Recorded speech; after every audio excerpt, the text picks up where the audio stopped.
jumlah pengawas kita hari ini 81 di tingkat kecamatan dan di tingkat desa itu berjumlah 852. Sehingga totalnya hari ini kita bisa bertemu dalam suatu forum yang besar, yaitu 933 personil.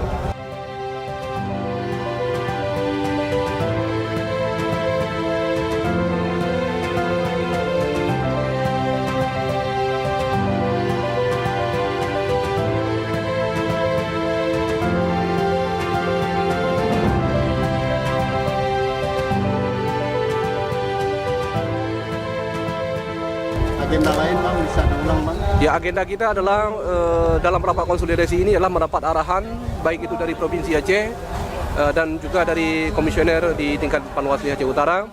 Ya, substansi hasilnya adalah bahwa tersampaikannya beberapa poin penting terkait dengan integritas pengawas. Ya, integritas pengawas itu menjadi suatu poin penting yang harus kita bekali bagi seluruh jajaran pengawas. Nah, ini menjadi sebuah tantangan besar bagi kami. Di samping kami harus meyakinkan seluruh peserta pemilu untuk track on the track, ya maksudnya maaf.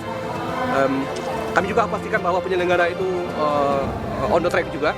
Tentu dari sisi integritas menjadi sebuah jawaban. Nah, jika memang ada nantinya pengawas kami yang tidak on the track, maka silakan sampaikan ke kami. Ya, ini penting ada peran media untuk menyampaikan kami bahwa jika ada pengawas kita yang tidak berintegritas, apalagi menyalahi daripada ketentuan kode etik.